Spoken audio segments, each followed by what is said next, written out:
So I didn't know that you would go this far, but please tell me about this budding music career that you're up to now. I see you're in the recording booth. You didn't tell me about this.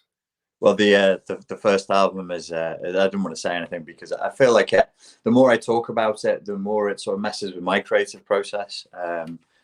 Especially with this type of lyrical just wonderment and genius that I'm spilling every Yeah, day. it's a combination of like salsa or bachata hip hop That's with it. a bit of a conscious like rap element to it, A right? little bit, yeah. With like what when woke really meant something. Like that's where I'm harkening back to. I'm trying to Yeah. reclaim woke that's been claimed and then reclaimed.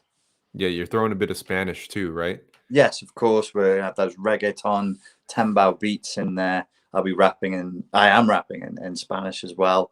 I hope people are really going to enjoy it. Imagine if you were a reggaeton artist, man. I don't know how hard it would like sometimes I think if you have a project and you just take the piss, it probably is better than if you try and do a project sincerely. Yeah, you know what's hilarious? You know the one that I made, "Drive it in your hole, Yeah.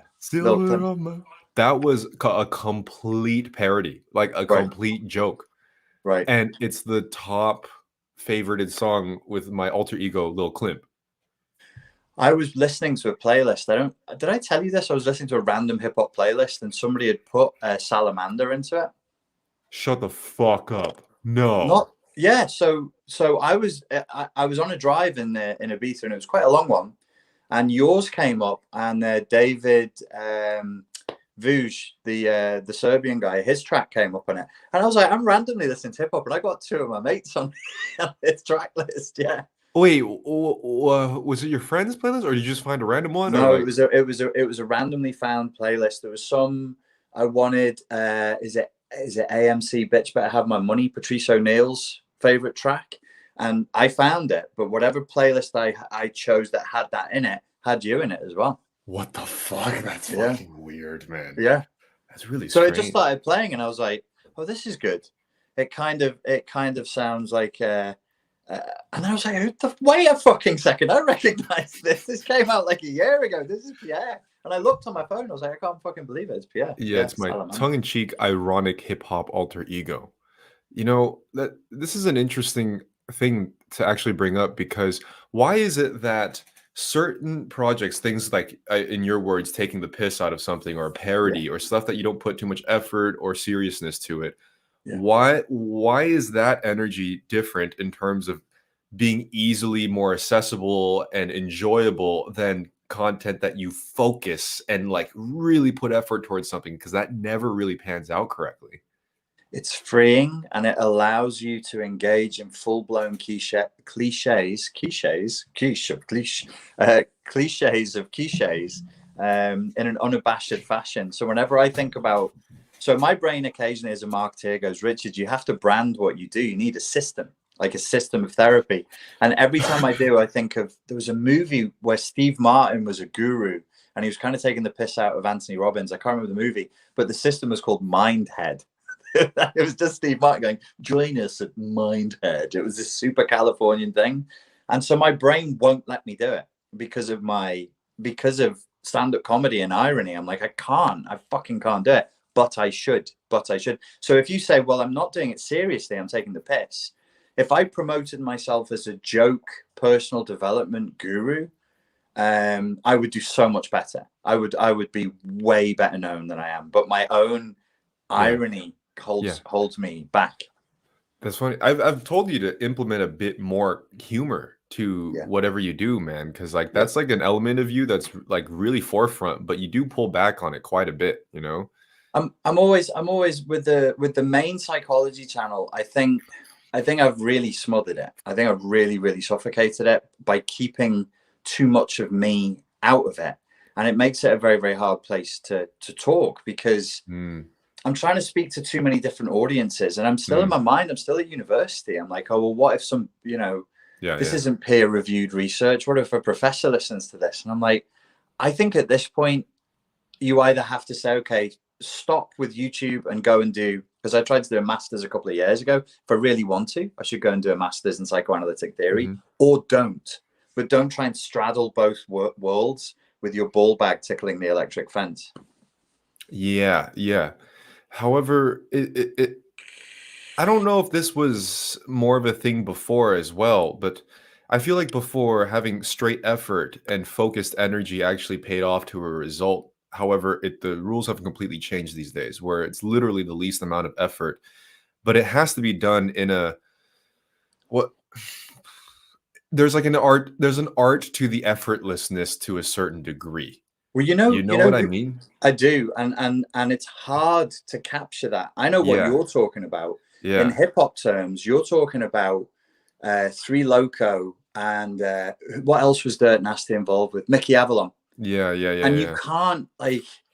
The point is, it's effortless. The point is that they sound drunk, and it's almost like a precursor to the mumble rap thing. Yes. I saw a TikTok yesterday that said, in my generation, in Gen X, we listen to drug dealer music with hip hop. Your Mm. generation listens to drug taker music. So the artists are drug takers. Oh, Mine were drug dealers. 50 Cent and DMX were drug dealers. They weren't huh. drug takers, but you're listening to drug takers. And I think if you look at it in that sense, that was the movement.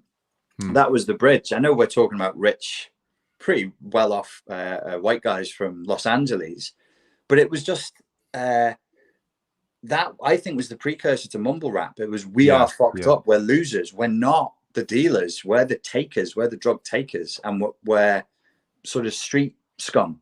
And it's all Yes, stupid and it's all pointless. We're yes. not. They even joke about how useless they are in bed and how they can't fight. And Dirt Nasty even had a song called "I Can't Dance," and Hmm. it was this. It's very well. He's Jewish, so is Mickey Avalon. So it's very self-aware, hyper ironic, psychologically informed hip hop. So it kind of is like a Yes. snake eating its own tail. That's hilarious. You know, you're completely right. And, you know, the effortlessness that you would consider decades before the whole new wave of whatever it is now, Mm, it was effortlessness through skill, mm, like the whole Picasso approach, right? You put a mm, bunch of skill into something so you can do the thing and make mm, it seem like it was easy. mm, But now it's a matter of just doing easy things, intentionally looking easy, which yeah. is actually a bit harder than you would expect at times. Oh, it's ridiculous. It's ridiculous. That's I remember. I think it was 2 weeks ago. I said that to you in a Telegram message. That's TikTok. Yes, It's yeah, I not remember that. Yeah. polished. It's not like so. If I'm doing TikTok, I'm always like polish it, polish it. No, don't polish it. That's not what TikTok is.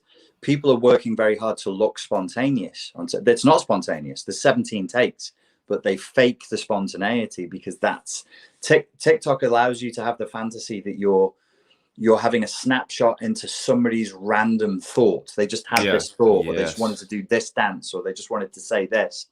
And so you have to lean that way. But it is hard. It's hard to sound effortless. It's hard to sound like you don't care. I'm sure what they're doing with so some of the rap stuff that I listen to, I'm like, I could do that if I set my mind to it. But the mumble rap stuff, I'm like, I couldn't get there because it's not there's not you can acquire a skill, you can learn to rhyme faster, you can acquire skills over time, you can if you submerge yourself in that world of words, you'll develop, you'll get somewhere. Mumble rap I listen to and I'm like, I don't even, what am I listening to? Where would I start?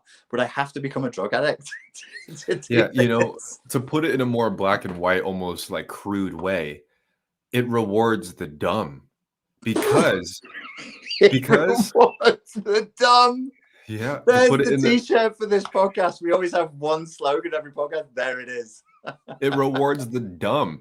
Yeah. And I don't even mean that in like an insulting way, but if you look at it, if a person is literally a bit dumber, a Yeah. bit more low IQ, and Yeah. just doesn't use more cognition in the most literal sense, they Yes. have such an advantage on developing a spontaneous piece of content because Yes. they don't have to think because they don't. They literally just don't think twice about a thing where most people on average they think twice before they record their fucking face. It's natural if you want to like depict a certain thing or you want to present yourself or a project or an idea, you think about how you do it because that's what brains do. But if your brain doesn't, you can Mm. literally just do the thing and that's what TikTok asks for. That's really interesting because it fits synchronistically with a concept that I've synchronistically come across at the moment, I'm reading Stephen King's new book, and he's decided to write a dumb action thriller. And he has one of the characters cite the source of the dumb action thriller.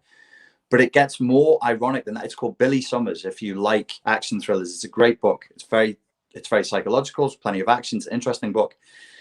It's about a guy. There's no spoilers here. He is an assassin, but he has to pretend to be a writer to justify why he's staying in a foreign location for a period of time. Now, this is ironic for me because I found it on the day that I left Ibiza. And when I was there, nobody believed I was a writer. Everybody believed I was like a drug dealer or something worse. And I would say to people, I'm here to write a book. Why would you rent a space where you're not supposed to be in for 5 months unless you're there to do a job? But this guy deliberately, to trick the mob that he's dumber than he is, he deliberately has something called the dumb self. And he starts writing as an experiment. He's into books, this particular character. He starts writing as the dumb self. And then he finds he's actually a really good writer when he writes dumb. So he is actually trailer park trash by origin, but he expanded beyond it. But he goes back to that. And he's like, how would I talk and write and misspell things if I was still trailer trash? And he's writing this amazing book within this story, which I thought was interesting. So you can... The idea, which Stephen King has used before in The Dark Half, is you can develop another personality that fulfills this role. So if we wanted to become successful rappers, we'd have to develop a dumb self, a dumb split. Well, that was my ex-YouTube career, man. Right. That's Lil Klimp. He's your dumb self. Yeah. And then, I even consciously acknowledged for a bit, like, hey, don't present skill or talent too much. You need to be relatable. And I remember consciously being like, don't show anything that's like interesting. Just talk and like be really casual with your talking. Otherwise, it's not going to work as well. Well, because when you're intelligent and insightful, it's threatening to the majority, because the majority of people, by statistics, have a slightly above or slightly below average IQ. So you got to be careful with that shit.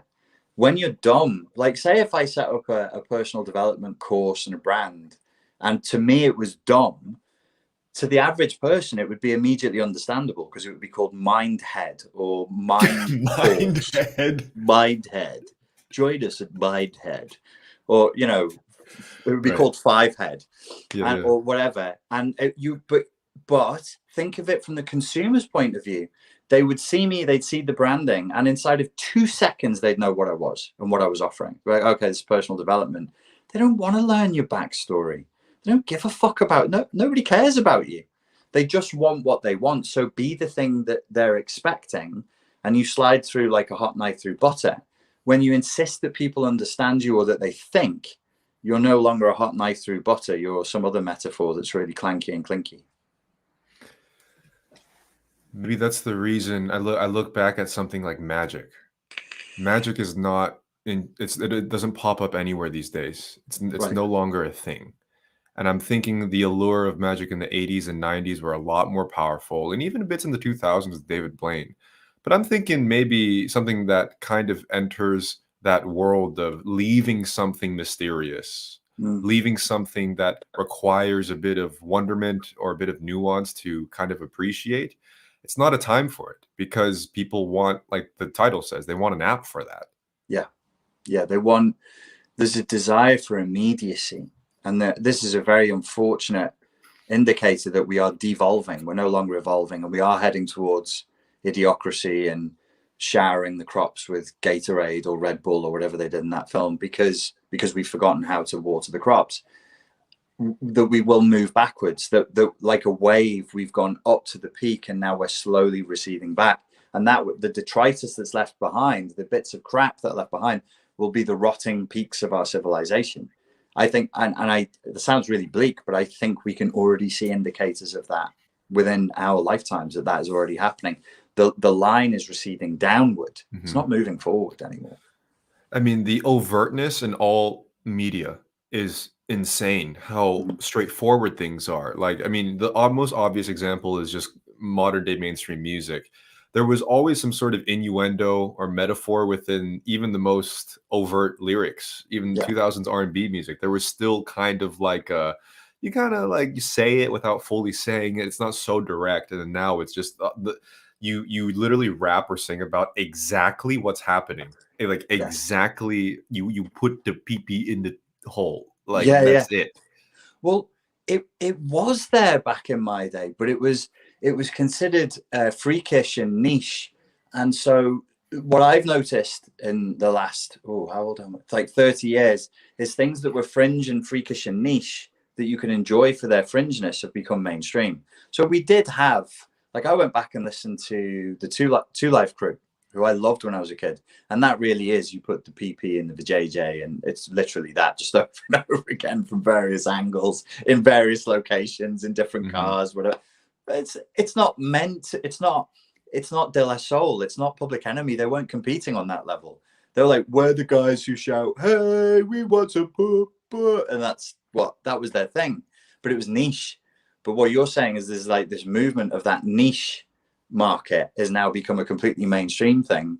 And then you reach a point where I don't really know what you would rap about, because rap in its essence is poetry. And for poetry to be poetry, it can't be literal. That's not poetry. Poetry should allude with metaphor and create imagery. This isn't like you're giving me a graphic medical description of your, I don't know, your cervical dilations right now, Cardi B. Yeah, totally. And that's not even an exaggeration. No, I'm at 13 centimeters, bitch. I won't talk about this fully, but did you get far through Squid Game at all or no? Oh, I love it. I'm on chapter 2.5. I love it. Oh my God, you're on episode 2.5? Yeah. It's my guilty pleasure between work. I'm watching the the shit picks up in the next 2-3 episodes. Really? Oh my God, bro. I was just watching it now, like in my head, praising the writing for never leaving me bored. I'm never just sat there going, oh fuck, here we go. We're setting up another character. We're setting up some more dialogue. The rest of the stuff that's on Netflix, this is really showing up. It's so badly written. It's so awfully written. And I'm just like, I can hear the wheels of the machine clanking in the background. And here we go. This is what I wanted to bring up. I just brought Squid Game up first, just to get that out of the way. It's so good. The pacing of it, everything's not overt. It leaves you to personally kind of evaluate what's happening. It's not like this character does this and this, you know? I just watched a horror movie like 2 hours ago. A slasher film. A modern day Scream in Wokeville. Okay. Do the woke die? Because I'll watch that. If it's a bunch of whinging. No, of course not. The woke win. And you know who dies? The white men. The evangelical, conservative, racist Hicks or whatever the fuck. Get him. So it's called There's a Stranger in My Home. I won't spoil the shit because no one's gonna watch it. It's awful anyways. It's not very good at all. I mean, like, I was like, okay, this is what my point is here. It's so overt. It's so obvious, some of these things. You know, it's because I was trying to like give the benefit of the doubt. Okay, if you make some movie or some content that reflects the time period, you make a film in the 60s, so then there's hippies in it. That makes perfect sense, right? And I was thinking, what if it's just that? What if these types of films and media we're just reflecting the culture? But the difference is that there's an obvious bias, for one. Second, it is so overt. It's so in your face. It doesn't let you try to figure something out. It's not trying to like give a peek on the other end. It was like, oh, diverse crew of 5 of every single race plus transgender, and then the evangelical Madison, the right-wing Christian Trump supporter, has a secret podcast where she's a racist and advocates for racial genocide and ethnic cleansing, and then she gets stabbed in a church. It's like, okay, guys. I heard that. Yeah. Thanks, Mr. and Mrs. Writer. Thanks, they who's writing this. Yeah. Gotcha. Message received. Yeah. And you know, it was like I was gonna say fun-ish movie. It was like I still watched the whole thing, but it was still really fascinating to because you know, you hear about the headlines of these types of things coming out, but I've never actually sat and watched a thing. And this is the first thing that I've really sat through, and I'm like, man, they're not even trying to make this subtle. Are you a Family Guy fan? Do you ever watch Family Guy? When I was like 16, dude. Yeah, So it gets a little monotonous, doesn't it? There's a really good meme going around where it's a Family Guy episode where Peter Griffin comes out and declares that he doesn't like the Godfather movies, and the whole family turns in. But why? How can you say you don't like the Godfather movies? And his criticism is, it insists upon itself, Lois. It insists upon itself. And I always think of that, like when we're talking about this stuff, I hate the rigid, stubborn insistence. I did not put your stupid movie on to be lectured to. I did not watch your series to be told all the ways in which I'm wrong and the world is wrong and everybody needs to have their bottom spanked. It's persecutory. Entertain me. Do your job. I feel like I'm the victim of a bait and switch whenever this happens. Yeah. There's a lecturing tone to the things. Yeah. You're either going to be entertained by something or you're challenged, right? So art should either, not art necessarily, but art and entertainment should either entertain or challenge. Yeah. And this stuff is lecturing. Yeah. It doesn't leave you room to be entertained or challenged. Yeah. Yeah. And like as you just said, you can be challenged. I immediately thought of, when was the last time I watched a film that was like challenging, but didn't make me feel like I was being patronized. If you watch like The Green Mile, there's a film about racism and prejudice and violence. What was the Matthew McConaughey movie with Samuel L. Jackson? Was it To Kill a Mockingbird? I haven't seen these, no, but I don't know. You haven't seen Green Mile or To Kill a Mockingbird? The Green Mile, I was like 9 when I watched this. I had no idea what the hell was going on. It's a good short book. Definitely worth reading for everyone, and it's a great film adaptation. Definitely worth a watch. And I'm pretty sure it's To Kill a Mockingbird with McConaughey and Jackson. That's also a great film. These are films that raise the issues and challenge you without. I feel like a young person is telling me off here. I think that's what pisses me off. I feel like the 25-year-old going, "What you don't understand, Mr. Whitey, is racism is bad." And I'm like, actually, I am aware. Hey, I found another piece of the puzzle. Yeah. It's the lack of character development. Well, what do you need? They're mouthpieces. They're not characters. Yes. They just deliver a woke message. They're like cardboard cutouts of a representation of what a person, this type of person is, and they repeat the same thing.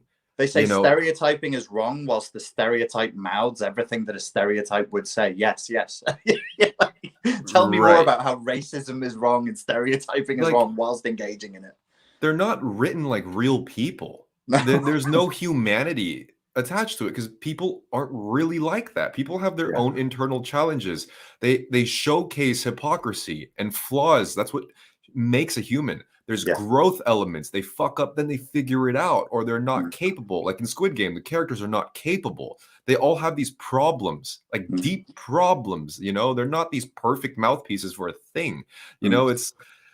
That's what it is. When you write or showcase movies, art, or media with this format, it doesn't leave room for real personalities or characters to shine through.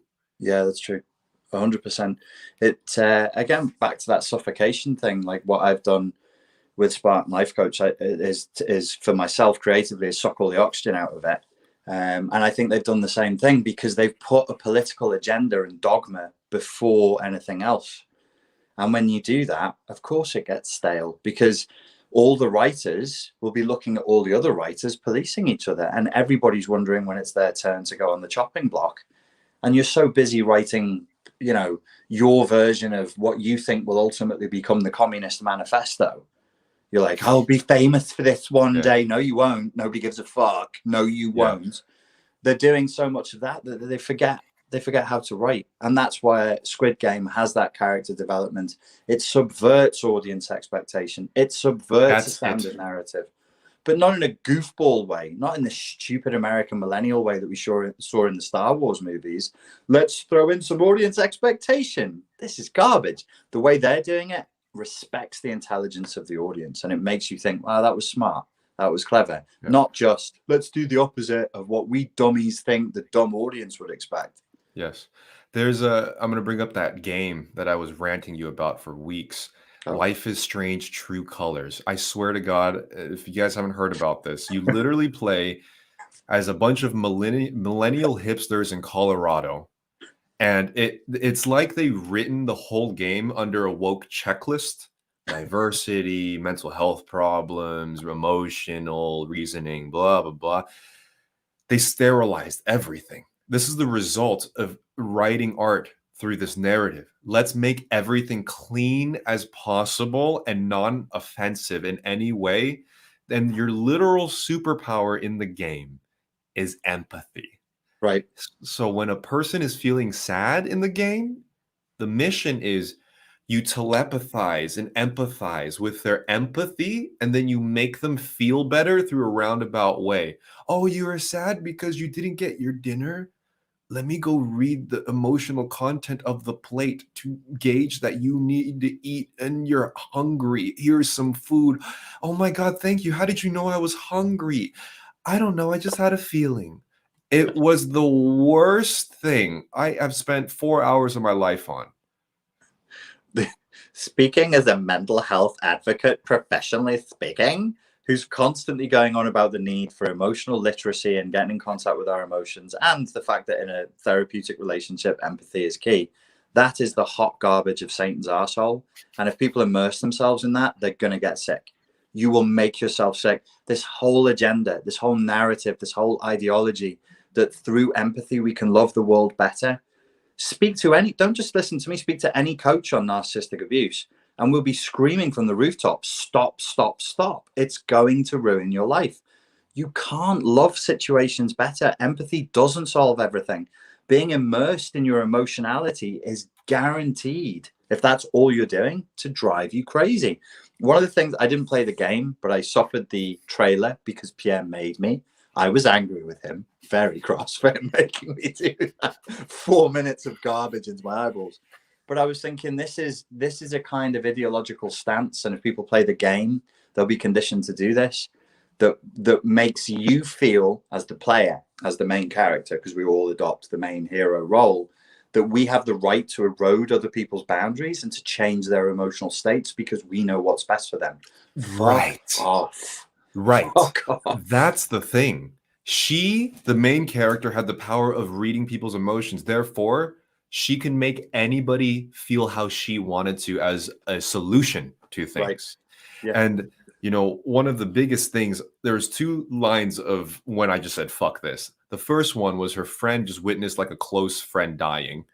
And then she goes, hey, I can't talk right now. I honestly just need some space. As a solution, you literally empathy her, you read her mind, then you start snooping around her room to try to figure out what's wrong, and then you empathy her to feel better. And then the person's like, oh, thank you. That is not reality. And I would be so mad. Dude, Pierre's not in a good mood. Let me snoop around his room and go through his internet history and try and figure out why, so that I can make him feel, I can heal him. So I'm the healer. My. If somebody did that shit, if I said, please, my best friend just fucking died, can you leave me alone? And then they started snooping through my personal belongings. Like, oh my God. I'm really here to help. I'm really invested in you being better. So I'm going to invade your privacy. Because for me, I would just feel better if I knew. I just need to know. I need to know. I would throw them off the cliff too with my close friend that died. My God. This is where he died. And interestingly, this is where you will die. The second part, this is ridiculous. This part had no point that added to the main plot of the game. This had nothing to do with the real plot of the game. You're in a flower shop, and then right as you're about to leave, you empathy this old lady that owns the shop. She just felt like scared all of a sudden. You're like, oh, she's scared. Oh, what could she be scared about? Empathy power. And then you realize that she's starting to have dementia. So then you're like, I gotta help her. She's having dementia now. Her solution to fix an old lady's dementia Fuck. Go on. Her solution was to empathy with her dementia. She simulates dementia in her head, and then the letters in the room start getting rearranged. Are you joking?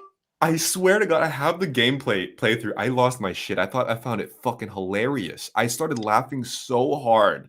So you're walking in this foggy room with a blue filter on it, and then the letters in the room you can't even read anymore. Like flowers was spelled fur walls. What? Like, and then you're like, oh, I gotta look around the flower shop to figure out what she forgot about. So me having dementia simulated will allow me to remember her dementia. So then the fuck? That's actually fucking offensive. That's like a disease that people die from. That's a brain degenerative disorder that people are dying from right now. And you in your dumb game simulate it? Yeah. What the fuck? You simulate dementia, and then you figure out that she just forgot a phone call. So you needed to simulate dementia in order to figure out that she forgot a phone call. And then, yep. And then you're like, hey, so it looks like you forgot a phone call. And she's like, oh, thank you. That's fucked up. That's not a source of entertainment, man. Like that's my fucking grandmother passed away from that. That's fucked up. You don't that's not a gameplay idea, you sick fucks.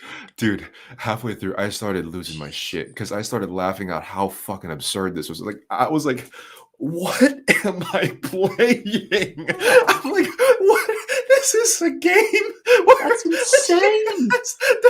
Why am I simulating dementia in a video Did the controls stop working? Do you start walking?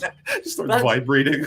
That's it. Like, imagine just name another illness or any other mental health disorder and doing that. Like, I'm pretty sure that's a cancelable offense by woke ideology. But the philosophy is that you feel for them, therefore you understand it.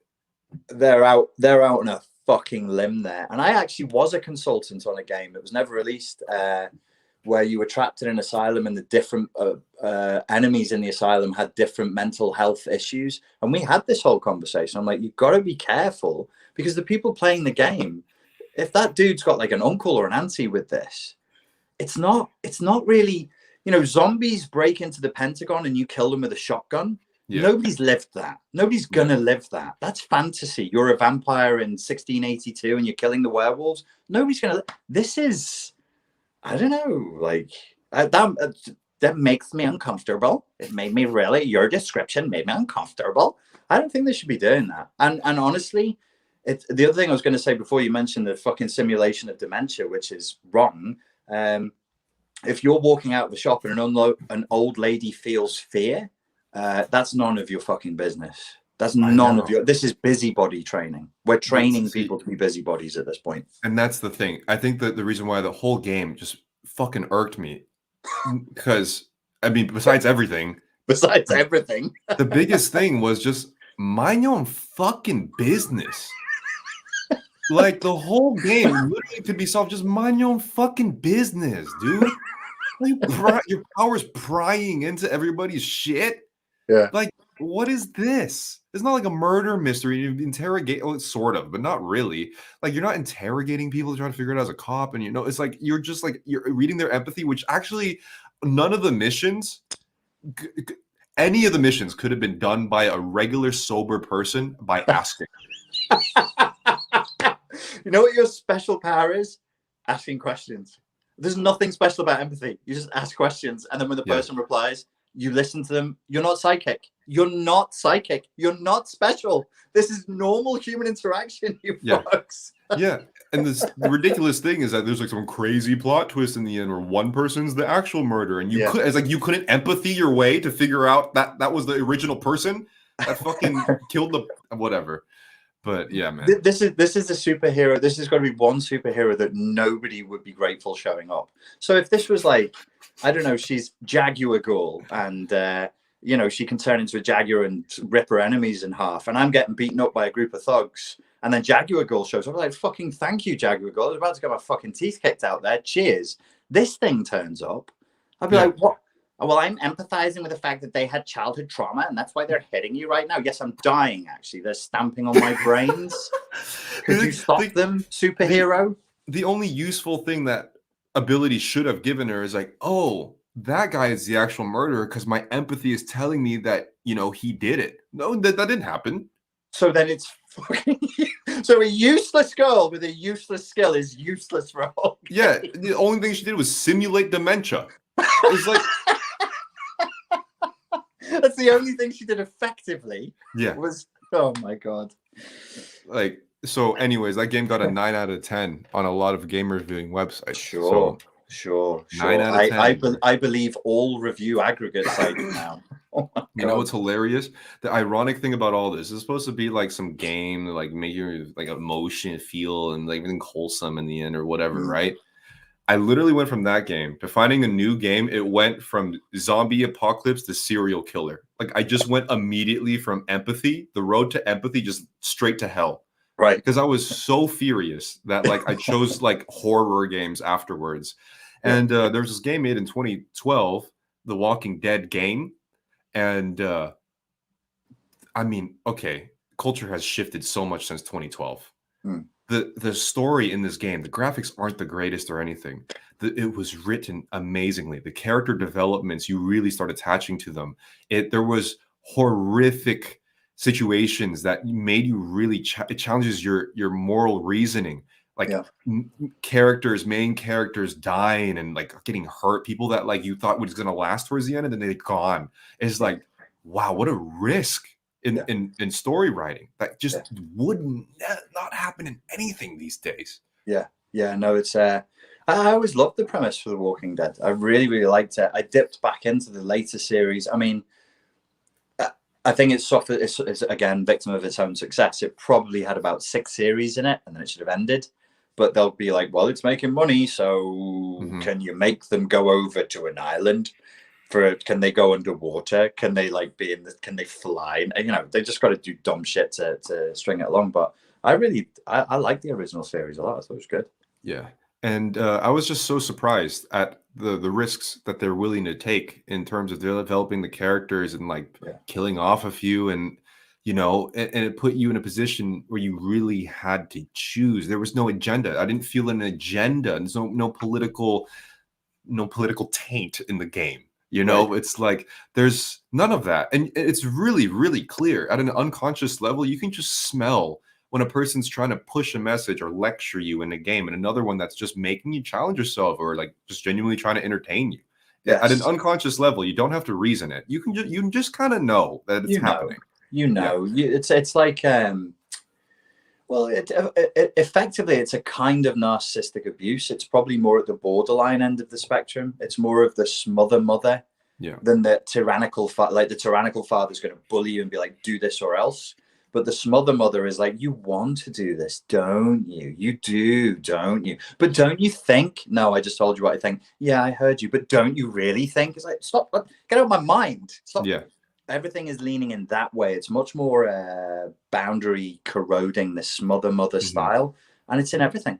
Don't you think it would be better if we just no, I don't actually. And if you want to ask me that question, you have to give me the dignity and the space to be able to say no. Because when you don't allow me to say no, we're not having an adult conversation. You're taking away my consent, and we're back to like the whole coercion of will thing. I think that's why it gets. You don't feel good when you're immersed in that narcissistically abusive. It's not even a dialogue. It pretends to be a dialogue. It's a monologue. I'm going to tell you what is best for you now. Yeah. No, you're not. Somebody sent me a message request, and it's like, I don't get these messages anymore because I don't really post anything these days. I'm trying to lay low a bit more. And what happened to your lights, son? The zombies are here. Yeah, you look like The Walking Dead right now. I have to go dark. Fucking blinding myself. I mean, it's weird because it's like I've gotten so much into these messages now. It's just been a while since I've had one, so I just view it with fresher eyes. Literally, like doesn't even try to hide it. It was like, hey, Pierre, I'm not trying to offend you or anything. Oh, here we go. But stop getting tattoos. Like, no more arms and no more legs. Don't do the neck or no more back. Because I'm just saying this because I care and I feel like you would regret it later on. So just please don't. I get people telling me to stop vaping, like really fat people who drink a lot, who don't fucking take care of themselves, who are clinically obese with 3 bellies that hang down over their genitals. Jesus. Telling me that vaping is not great for my health. Yeah. Thank you.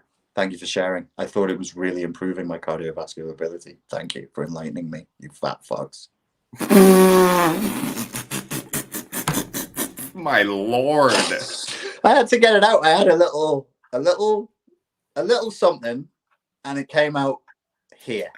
Now, let me just say, obesity is positively correlated with cancer. It's a serious thing if you're very fat. Just saying. If your You know belly why you're hangs down mad? over your genitals and you can't see your wee wee or your noo, it's time to go on a diet. You know why you're mad? Because the last video of you posted, it's the hypocrisy around the situation. It's Yes. like, who are you to say that I need to fix something when you literally don't take care of yourself? You better go and clean your own damn room, bucko. Mm. before you fix the world, put your house in order. There's a message there. Never worry about the speck of dust in my eye. Worry about the plank in yours. And it's common because we are the pawns. We're just little flat glowing pixel avatars for highly narcissistic, some elements of highly narcissistic, highly infantile people, and it shows up there. You know, that I'm going to, in my life, which is a mess, from the basement, I'm going to reach up and tell you that your sneakers are not clean or something, some completely, meaningless thing, because then I score a point on my own little scale of suffering. Like if I can bring you down a notch, that brings me up higher. That's a psychopathic mindset, by the way. Psychopathic. It's like, it's a zero-sum game, winners and losers. That's it. If I bring you down, that automatically means that I go up. Yeah. It's really strange. You're right. And what is the banality, the mundaneness of the things that are pointed out gets smaller and smaller just to score a point. Like oftentimes they'll like, well, hey, your room needs to be blah blah blah, or you need to add this to this, and maybe you go to do that. And I'm like, that's such a small little thing. Why did you spend like 30 seconds or a minute of your day commenting to bring that little thing out? Like why? Like why is the point of that? We say in English nitpicker, obviously, to picking nits, but in Dutch they have a term that's antfucker. So these people are ant fuckers. They're just because of course That's so much better. It's so much That better. is so much better, man. I love that term. That's great. Antfucker. They're ant fuckers. And of course, if you magnify something to a high enough resolution, you'll find scarring, frayed edges, discoloration, blemishes. Of course you will.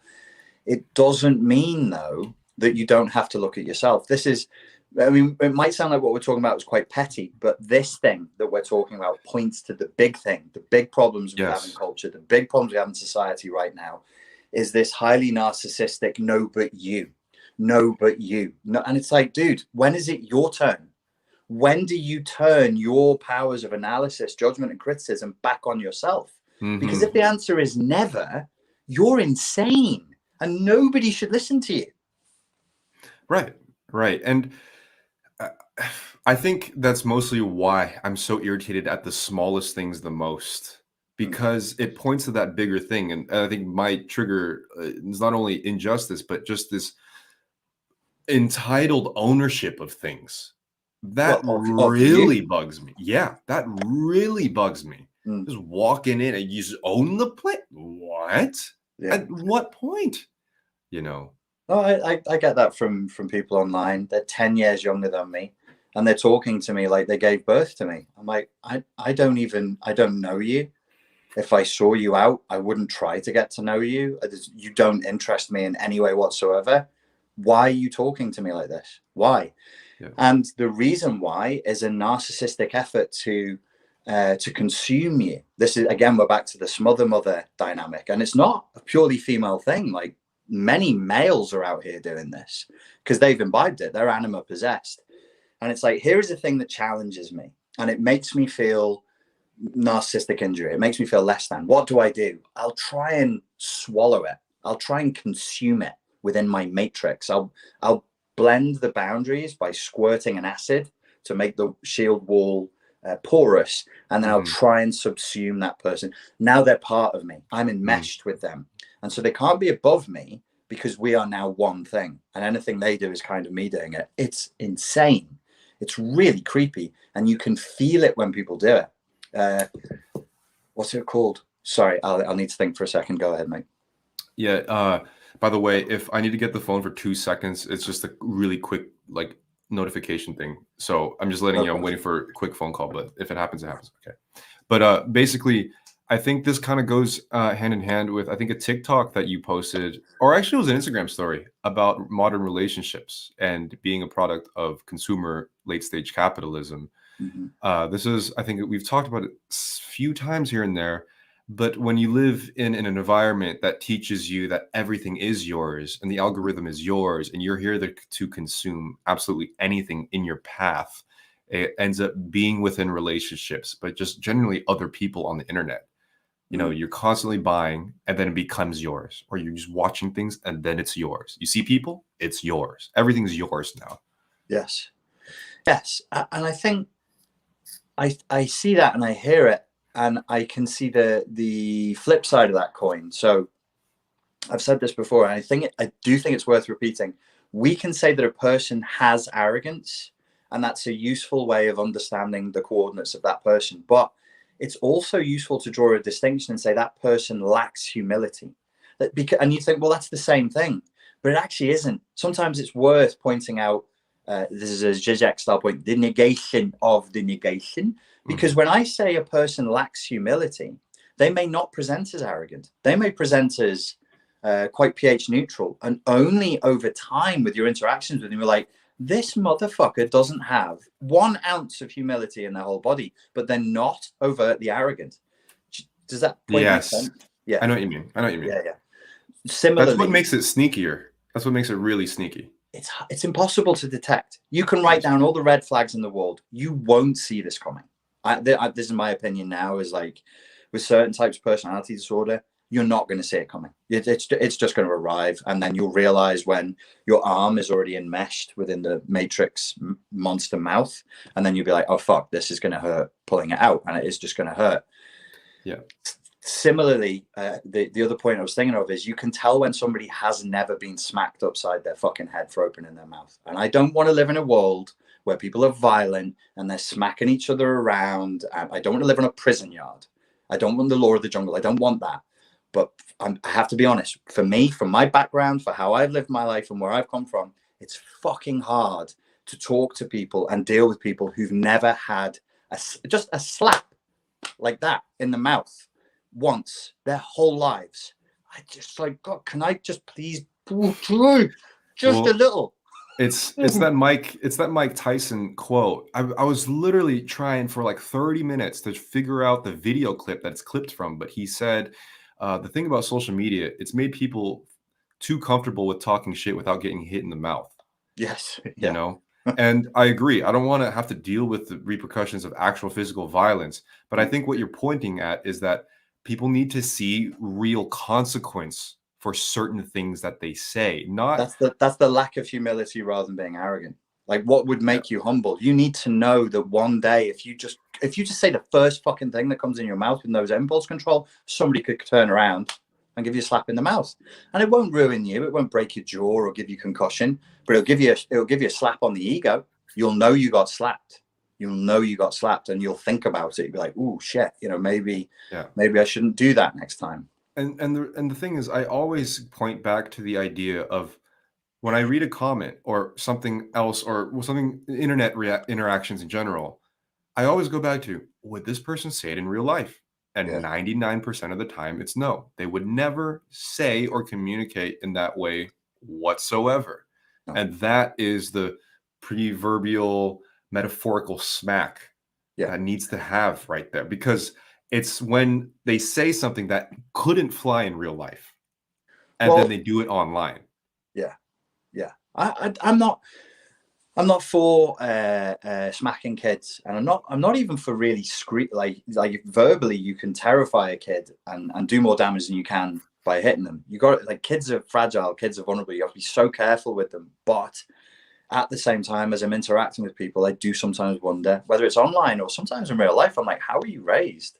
How were you raised to be this unhumble, to be this entitled, to be so arrogant, to be so sure of yourself, and you're not sure of yourself in a good way.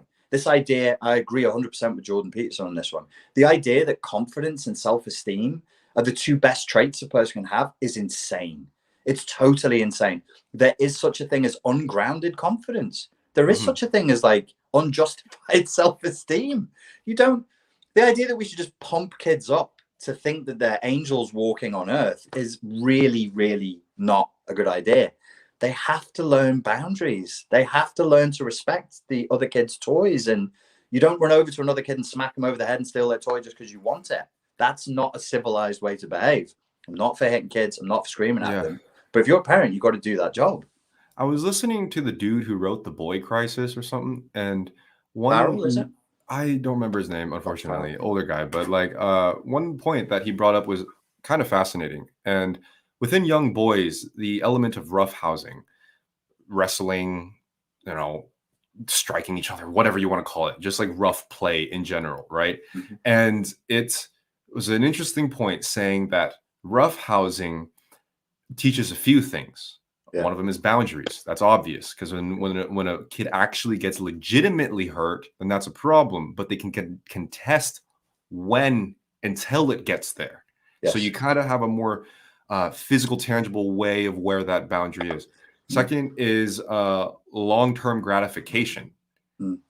It's you struggle through roughhousing with your friends, for wrestling with your friends. You're struggling. And if you win, you win. And if you don't, you figure it out. You do it again later with your brother or whatever the hell.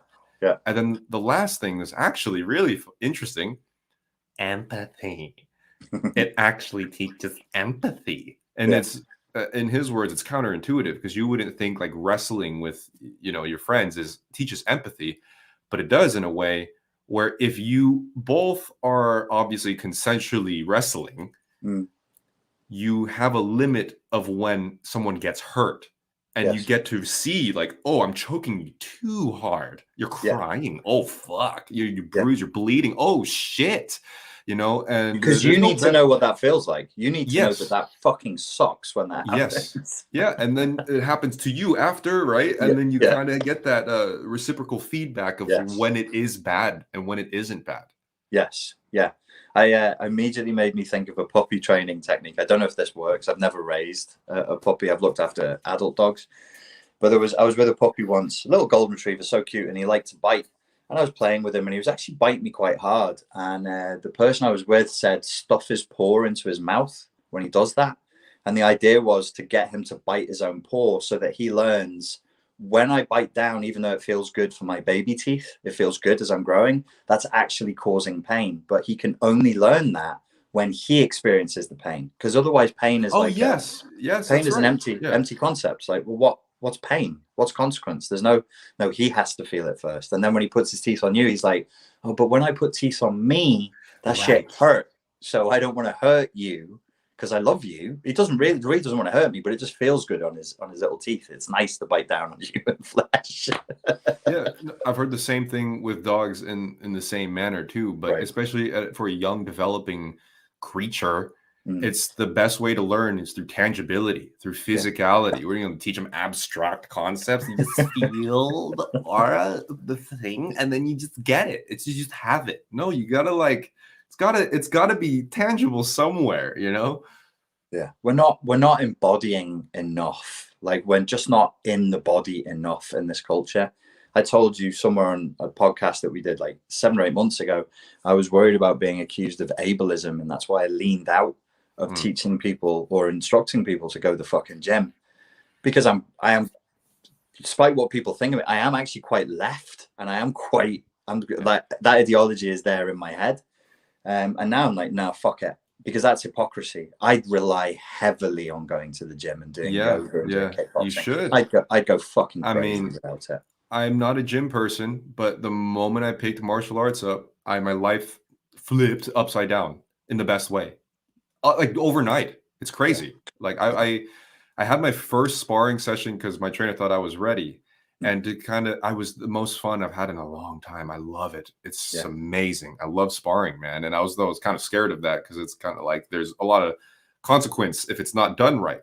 But to further encourage the dialogue that we're having, I'm having immediate feedback with my trainer in a rough housing manner. Oh, I'll tell him, oh shit, this is a bit hard, man. He's like, oh, my bad, all good.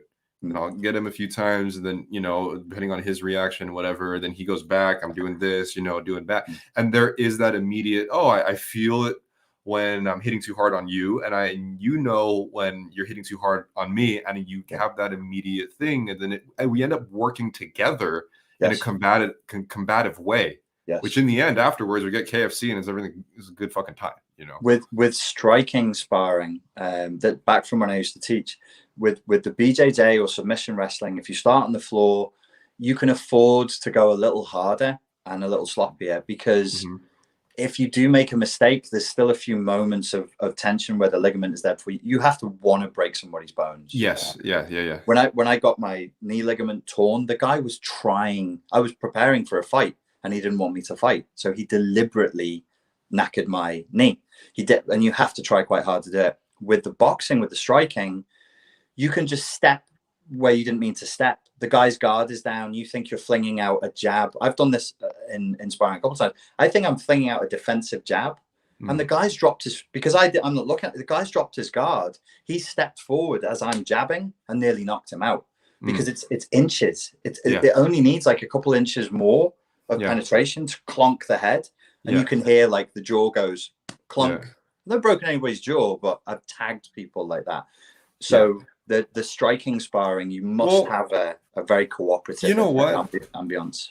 Metaphorically, right? When I speak to you, especially about maybe deeper subjects, or when I see you working with others, whatever, your nuance in how to approach topics and how to speak amongst people is inches away from from accidentally tagging someone. I think there's a direct correlation here, because you have to have the experience of like just right there of where the pain point is, emotionally or physically, depending on what you're working with. And you can only do that through direct experience. Yes. And, in the physical manner of like, okay, you're sparring back and forth, but you have to know, you have to be experienced on knowing exactly where the boundary is. You move past that boundary just by a second, 2 inches further, that person's on the ground.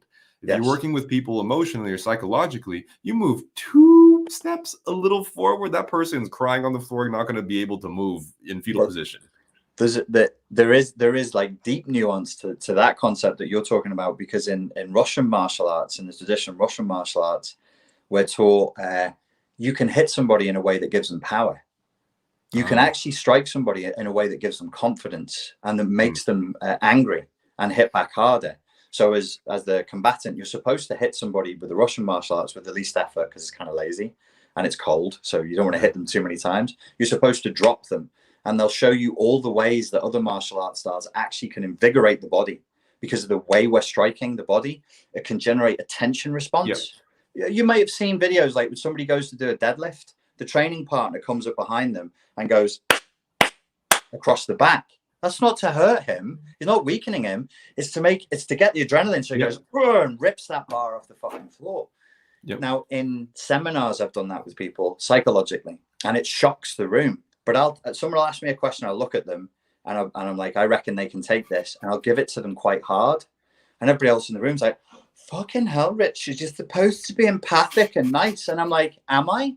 Or am I supposed to strengthen this human being?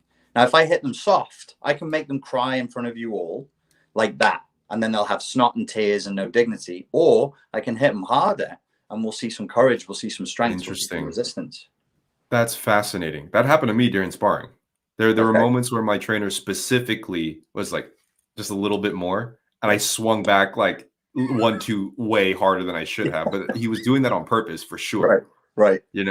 But it's shot placement. It's never strength. With the striking arts, I love it because it's so beautiful and it's so intricate, but it's always direction of force, timing, and shot placement. It's never strength. It seems to be, but it never is. It's conversation, right? It's conversation, yeah. That's conversation. And the more obviously I do this, I can't stop talking about it, but there is a lot of correlation with striking arts, martial arts, with human interaction with, I mean, obviously therapy in this situation, through conversation in general. It's having a direct tangibility of where a person's boundary is, what's okay, what's not okay, when to push and what's not.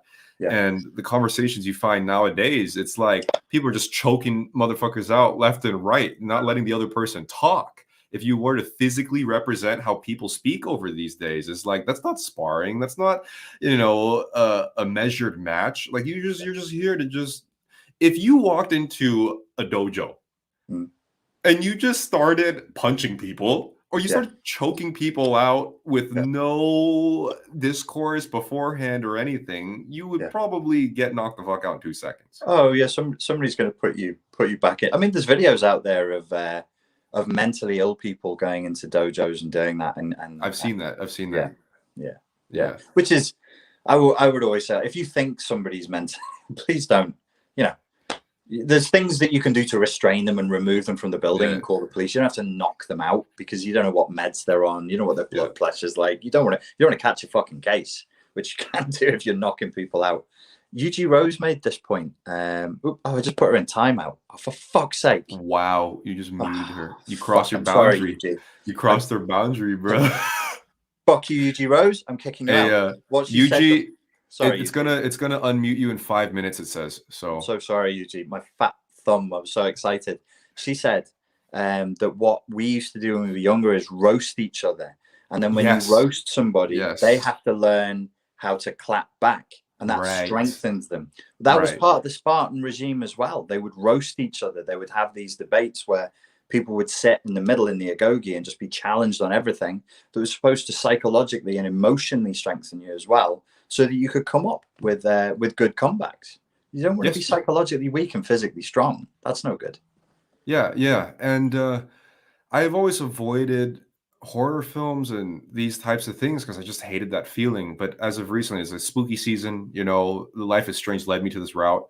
And I'm really seeing the testing of mental capability, just watching these things and not desensitize, but it's approaching it in the same manner of like, you're with a bunch of homies and they're roasting each other. That's one way to build it. You're sparring. It's another way to build it. You're watching creepy horror, whatever.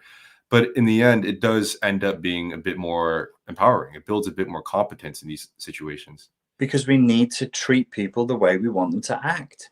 Right. I'm not going to get you to be strong, courageous, and independent by being like, oh, boo-boo, do you want a biscuit? Do you want a cup of tea? Is there anything I can tickle for you? There's a time and a place for that. And, when we're bored on a Sunday afternoon, that's what me and Pierre do. We make each other cups of tea and tickle each other. But you won't get stronger that way. That's not a place for strength.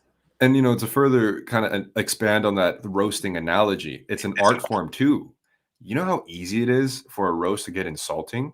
Yeah. It's an art form. You have to figure out how far the hand goes, how far the funny fucking joke that you have about a person's face can go. You need to know there's experienced sparrers. Stand-up comedians have almost a limit where they can just get choked out in terms of roast matches. Like you see the Comedy Central roasts. Yes. That's their standard of how far they can go. But to an average person, you obviously can't go that far, but maybe a little thing here and there. Just to feel it out. You have to pick your sparring partner correctly so you don't knock them out and they don't knock you out. Same with having friendships where you can roast and you can't roast. You can't just spar with a stranger on the street. The same way you can't just roast random fucking people. No, it's dangerous, but you need an intimacy there because roasting somebody is an act of love. Again, it's a Zizek point. I can only insult somebody I love. That's a sign of camaraderie, like his description in the army, the Bosnians, the Croatians, the Slovenians and Serbians together. How did they cope with it? They would tell dirty jokes, the worst jokes about themselves, and the competition was to say the worst thing about the stereotype of your culture, your religion, your background to others, to show how courageous and non-attached you were to the stereotype, and B, that you could take it, that you were tough. That's the sign of somebody who's tough. They can say these things. They can tell it's the most coarse, vulgar, dark humor, but you can hack it in that environment. When you mentioned the stand-up comedians, I was like, that's why Patrice O'Neill was the greatest of all time. Yeah. Because all the stories of him as an alpha male, you know, he's extremely overweight, diabetic, very sick dude, but he's still the alpha male of that group. Because when it came time to roast people, Oh yeah, really good stand-up comedians to a man all report terror. They were terrified of sitting down with him after the show and getting fucking roast, because he was just a natural. He was just brilliant at that skill, at that psychological skill of roasting people. Yeah, like roasting enough where you can go so far but still garner a laugh enough to people for people to like you. That's hard. It's hard, and I think you look at somebody like a Kevin Hart, who Patrice lived with, and Patrice, there's documentary footage of him in public roasting Kevin for shit jokes that he told, and you think, fucking hell, dude, you're doing that in front of an audience. But Kevin Hart is one of the best-selling comedians of all time. 8-10 years later, you can't tell me the two don't correlate. You know, it sharpened him, it strengthened him, it made him harder. And you need to be hard for that game. You need to be tough for that. I mean, you were training Muay Thai in Thailand, and you see how those fuckers train. Like, they don't hold back, bro. They make their arms and shins into baseball bats, you know? Yeah. And it's the same way with comedy in this situation too. And it's like, when you put the two together in terms of physicality with martial arts and maybe comedy roasting, it makes a lot more sense, because it's like some people go to strangers or people they barely know, and then they make some off-color joke that's light or whatever, but you don't know the person. The same way you don't just walk into a random person and just low kick to the shin. It just, you know, you don't like, you gauge your sparring partner and make sure you guys are on good terms first. You develop a bit of a dynamic where you can kind of hang out and you're like, okay, this guy's not going to go too crazy. Then we can go do something light, you know, no elbows, no knees, and then we'll figure it out. Same with when you meet a new person, you know, a new person, perhaps you feel it out, make sure you're okay with each other. Then you can start kind of like jabbing a little bit here and there. Yes. I do this with all my female friends. And if any of them say that's offensive, I'm like, you're an ex-female friend now. Bye. If you can't take it, and not just take it, but you got to be able to give me shit back. And I'll let them know. I won't say it, but I'll just like look at them, be like, are you just going to fucking let me just say that? And you're not going to say anything back. Are you crazy? And, you know, because I think everybody should learn to do it. Everybody should learn to take and give shit, because that's life. It gives you shit and then you give back. It's for the strong. It's not for the woke. It's not for the weak. It's not for the smother mothers or the smother mothered. We have no future in that direction. None. We need to bring this stuff back. We need to be tough. Right. And when I was playing the Walking Dead game, I was actually quite surprised of my not intolerance, but I was not used to witnessing a game or a movie that pushed that far. Oh, you know? I've had this experience. You mean you find yourself being like, oh my God, that's it. Yeah. I was like, oh my God, have I been coddled culturally without even me thinking about it? You know what I mean? It's like, I was kind of like realizing how much that I haven't been pushed artistically or culturally playing this game, because I was like, bro, there's a kid there. And then they just killed themselves here. And they were like, oh my God, I can't believe I'm watching this. And I'm like, wait, that's more of me than the game. Oh, that's the internalized policeman that Adam Curtis warns about. This is the ideology that sunk into us. Just today, I was thinking about one of the biggest inspirations for my life was Pump Up the Volume, about Christian Slater. Everybody should watch this movie. So it's one of the best Christian Slater movies ever made. He's a pirate radio DJ at school. He himself is very quiet. He's a new kid in town. He doesn't want to talk to anybody at school, but he becomes this hero for the school as Happy Harry Hardon. But then I was like, could I do a video on that? And I was like, what was Happy Harry Hardon's main thing? He'd start a show by playing Everybody Knows, and then he would pretend to be off. And that's how he'd begin his shows. And I'm like, you can't talk about that. There's just no, you want to talk about a kid pretending to wank whilst the other kids listen and laugh. It's literally him like this going, oh, I'm going to come. That's how he starts every show. I'm like, I can't talk about it. That's it. It's done. There's no conversation to be had. Right. And in the end, does that hurt anybody? Does any of it really? Nah, Does I know. any of it really? I know. Really? Yeah. Because we're not talking about people being. If there's a real world consequence, then yes. But outside of that, I know. Like, I survived this video game. It had a lot of suicide and people dying. Mhm. You know, it pushed me emotionally. I needed that. Yeah. And I'm fine. You know what I mean? Like, yeah, you survived. You survived this terrible pain. You survived this challenging initiation. That probably 10 years ago you wouldn't even told me about it. You probably wouldn't have even. I played a zombie game. It was pretty fucking cool. You should play it too. The end. But now it's a different thing.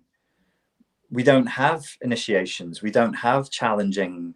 There's nothing. There's nothing to challenge us. We've become challenge phobic. Anything that's challenging is a fucking, I don't know, microaggression and transgresses the fucking ideology of some fucking identitarian narrative or whatever, and represents insensitivity and a lack of empathy. Well, maybe we need a fucking lack of empathy every once in a while. Maybe I shouldn't be walking on eggshells around everybody's little fucking feelings to a nuance, to an individual, because not everybody counts. Sorry. Not everybody does count. They never have, they never will. There is spheres in which I count not at all. There's a feminist convention in Germany next month. I count in that not one bit, and I'm okay. I don't need to count in everybody's thing. I don't need to be invited to everybody's party. I'm not bothered. I don't know why anybody is. I really don't. That's a weird one, right?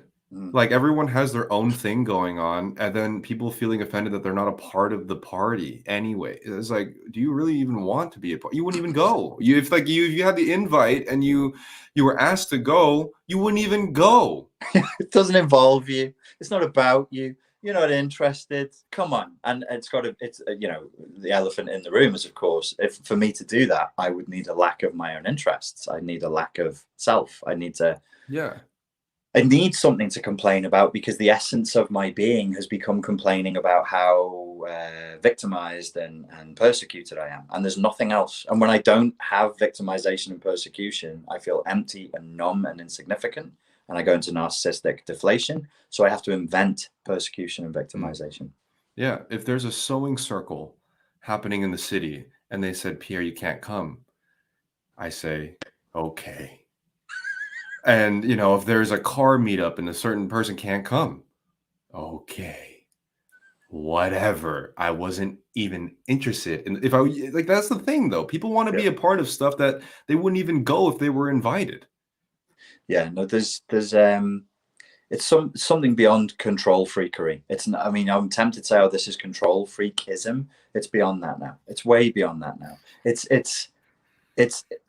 Well, the old school psychology term for this was megalomania, where you sink into a mania where you think you're God.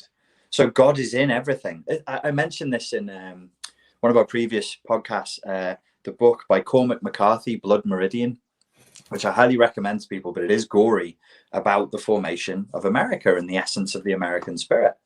And one of the characters in there is kind of this God Lucifer character called the Judge, who is offended by anything existing in America. He says the world, he means America, that he has not written about in his book. If it's not weighed, if it's not tracked, if I don't have a drawing of it, it's not balanced, I want it destroyed, because it offends me that it exists without my knowing about it and owning it. I mean, that's ridiculous. Isn't the Little Prince too? I feel like there's a character in the Little Prince that did that type of thing too, but whatever. Yeah, I'm not sure. I think the Little Prince also is I think sometimes as things get more modern, they get more nuanced and the technology improves, and that's fantastic. But sometimes, especially with psychology, I think if you just go back 70 years, I think we had a clearer grasp on this stuff. And that's like the Little Prince would have come from that time, or maybe even before that time. The concept of megalomania was decades before people started to, probably half a century or more before people started talking about narcissistic personality disorder. And it actually informs you more, I think. One thing in that horror movie, you know what they painted the villain as? They kept using this term like multiple times. Sociopath. You're a sociopath. You're the sociopath here. No, you're the sociopath. That was like the you're the demon, like you're the sociopath. And it was like, of course, it was like some mental health buzzword to Right. paint the killer than the thing. You know, they wouldn't say killer. You're the killer. You're the sociopath. Shame for them that the term is actually 11 years out of date, and it's not a clinical term by over a decade now, so they're not that trauma informed. They obviously didn't even bother to open Wikipedia before they wrote that into it. Sociopath is it's a redundant term, but yeah, I mean, this is one of the things that I've just written about in the book. There becomes a love of denouncement, a love of labeling people and denouncing them as a thing. Narcissist, psychopath, borderline. I rubber stamped you, and in making you that thing and making you a bad object in psychoanalytic terms, I've rendered myself good. And when people do this, I'm always like, what sleight of hand fucking trickery is this? You're not good because the other person is bad, motherfucker. Everybody said it's not a seesaw of morality. You could be bad too. No, if I'm the victim, then I'm the purest, most angelic martyr. Not really. I don't know where you got that from. You know, I thought about this the other day, and I feel like the overarching battle that happens when you have ideology wars or political differences in the culture of today, it all points back to one person trying to prove that they're morally good, whether right or left, up or down. They're fighting morality. I am better for the greater good than you are. No, I'm better for the greater good than you are. So I thought, what if you just owned the fact that you might be a piece of shit? Imagine a person trying to lecture you, blah, you don't care about this, and you're the, and then you just said, yeah, I'm a bad person. What do they do? Where's the ammo anymore? It's the ultimate judo throw. It's a perfect judo sacrifice throw. Yeah, Yeah. piece of shit. Yeah, exactly. And then they don't have the combat. There's no tension. There's nothing to rub against anymore. Nothing. It's nothing. We would do Right. That's what Russian martial arts uses, exactly the same principle. It's the same thing. There's just nothing to combat. So what do you like? What? Because what we don't realize unconsciously with so many things is we're propping each other up. Yeah. So like in Muay Thai, I have to fight you in a Muay Thai way for your Muay Thai to work. With BJJ, same thing. I have to lean into you. I have to give you tension. And by giving you tension, I'm actually giving you a structure to work with. Yes. If you go loose, like it's hard to do because your ego doesn't want you to do it. But you can get some pretty interesting escapes through looseness. Like if you imagine you were knocked out and you just flop into the person, suddenly their neck crank and they're like, what the fuck? Yeah, what do I do with this? Well, as a doorman, when people were unconscious and I had to take them out of the club, it was 10 times harder than when they fought me. When they fought me, I could grab an armpit and sling them out. When they're dead drunk, like, well, think about this though. You see how much more people struggle when they carry their blacked out drunk friend than if they're half drunk and fighting. Yes. Yeah. You know, I'm like, sometimes, because I haven't been in that situation in a long time, and I don't think I've really seen it. I've seen it, but not really been a part of it. But when I see it, I was like, you guys really need 4 people to carry that one drunk idiot at the bachelor party. I'm like, I guess you do, because it's loose. It's just like you have nothing to work against. 100%. And the number is 4. And I used to train doormen this because if you'd use 2 and they flop their arm into a door jam and they wake up the next day with a bruise, which they will, like the bruising you get if you're unconscious and being moved, like we see it in movies, you drag somebody across the floor and then they're fine. Their shins are hitting everything, their knees are hitting, their hips are hitting everything. They wake up black and blue because you dragged them out unconscious. You can have a case on your hands. It's 4 people per unconscious person, 1 per limb, and the 2 are holding the upper limbs will have to watch the head and the face. It's quite hard. And there's you got doorways, you got stairs to go up, other drunk people you got to move through. It's fucking hard work, man. Yes. So okay, we apply it to that pseudo political argument, right? And it always devolves to, so you don't care about any of this, like and then you say, no, I don't. You're like, you're a terrible person, you're part of the problem. And you say, yeah, I'm a part of the problem. There's nothing anymore. There's nothing they can work against. No, there's nothing to fight there, because what that system and that artificial intelligence, that parasitic ideology is used to doing is shaming. Now, you can only be shamed if you're a yang structure that seeks to remain upright and virtuous. Oh, But if you interesting. collapse into yin, it's really like, will you just be like, I'm not even a thing. I'm a thing that is not yet. You're shouting at pure potentiality. You're shouting at the void. Okay, so I'm a piece of shit. Well, there's no thing here to be that. But yeah, sure thing, dude. Whatever you say. You're shouting into an empty cave, an echo chamber. So that why? I mean, this is going to end up being a whole other thing. But I'm like, why are people so adamant to portraying that they're a good person to a person that they don't give a fuck about? Because we all know that we're not. We all know that we're not. We know we're bad. The extent to which people use shaming to coerce other people's actions is the extent to which they know that the reasons why they're coercing the actions is wrong. And I am talking about the thing that we're going through now. And the extent to which people try to prove to others that they're virtuous is the extent to which they secretly feel themselves to be whatever non-virtuous is, sinful or lowly, Right. wretched. But I just don't understand why there's so much fight on trying to prove that you're a good person to people that you don't even like. Probably because we don't have religion. There's no Yeah, gods. that's right. This is our altar. This is it.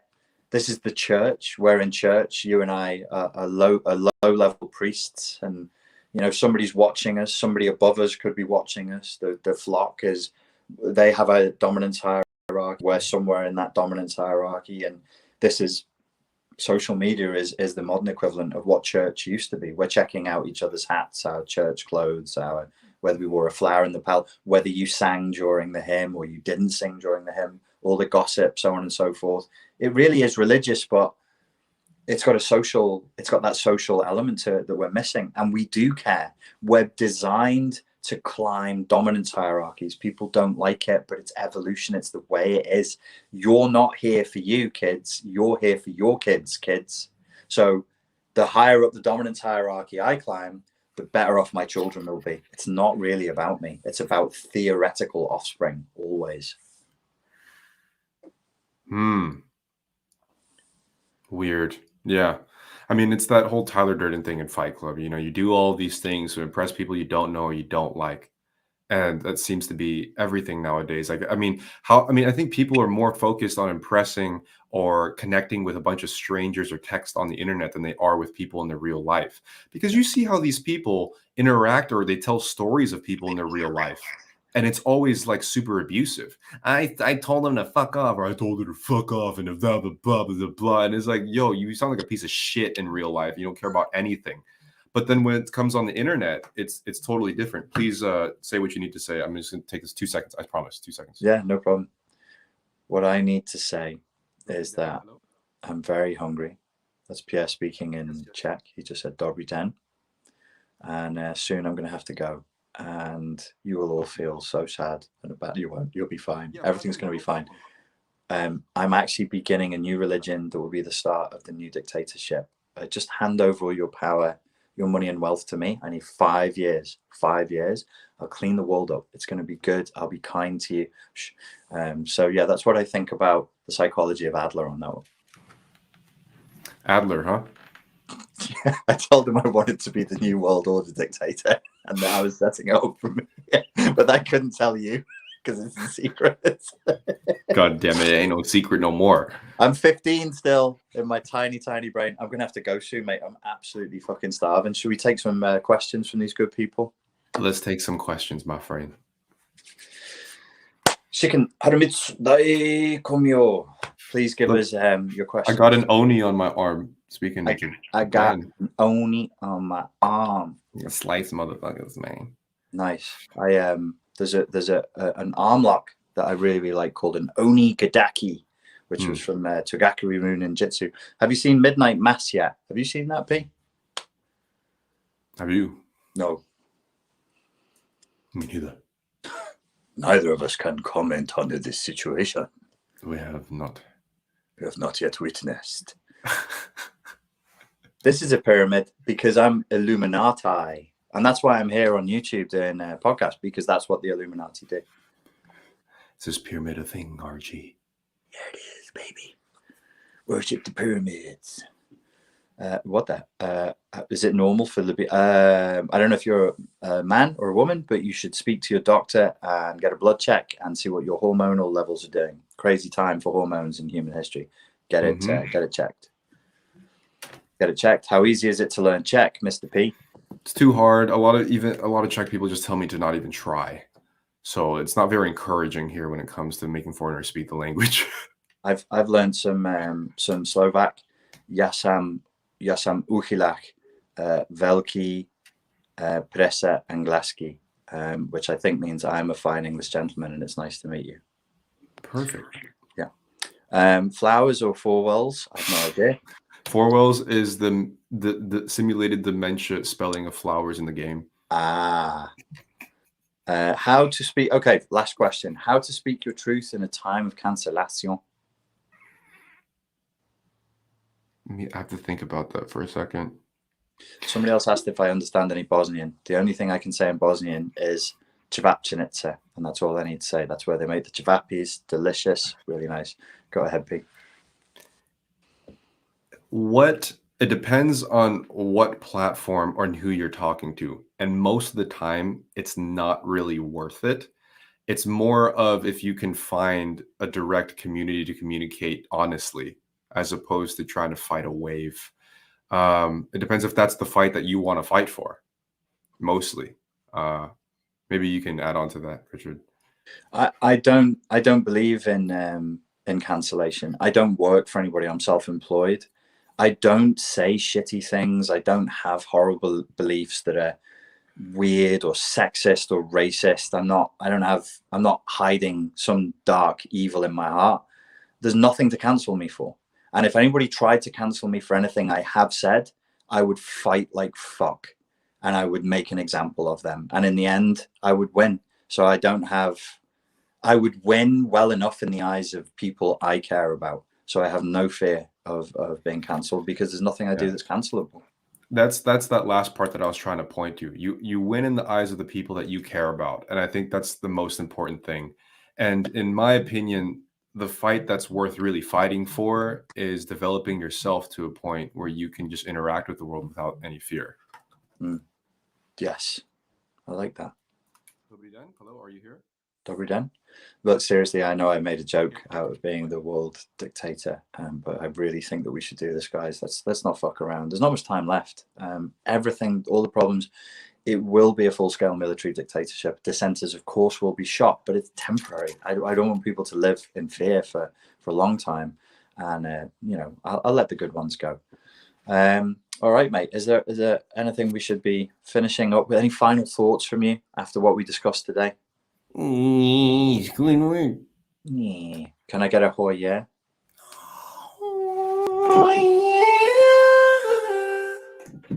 I was really angry with Pierre because he sent me a clip about, it was called How to Live as an Anti-Capitalist Influencer.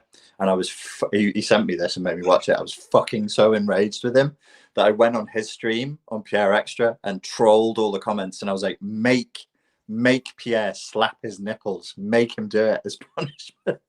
So Pierre did it and then made a fucking song out of it. And the song actually bopped. It was really, really good. So please watch Pierre Extra's last stream. And let's apply pressure to get this a real song called Slap the Nip.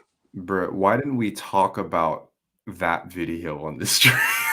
Oh, I think I would have gone into one of my forehead sweating rants. That's why I wanted to bring it up, man. That hashtag triggered me pretty hard. I'm not going to lie. Anybody wants to see what makes me really angry in terms of hypocrisy, which is a video that myself and Pierre just did on my Richard Grannon Philosophy channel that Pierre edited. Watch the video, How to Be an Anti-Capitalist Influencer. It is like, God, that pissed me off. I was furious. So do we wait until the next episode? Yeah, let's wait. I gotta put some calories in the front end of my articulated flesh suit. Shout out to Chauncey Voodoo for developing the new aesthetic of the channel, the new profile picture and thumbnail. Excellent, really talented artist. Really that good, is basically really me and Richard in our superhero, anti-hero alter egos. You can find her Instagram by going to either of mine or Pierre's Instagrams, going through the followers and looking for Chauncey. It's Chauncy. Is that right? Yeah, it's like voodoo at voodoo something. Oh, man, I'm Voodoo sorry, I something. forgot. You will find her. The artwork is really good. So yeah, thanks very much for doing that for us, Chauncey. Peace, guys. Ladies and gentlemen, thank you very much for your time and your attention. We look forward to speaking to you again very, very soon.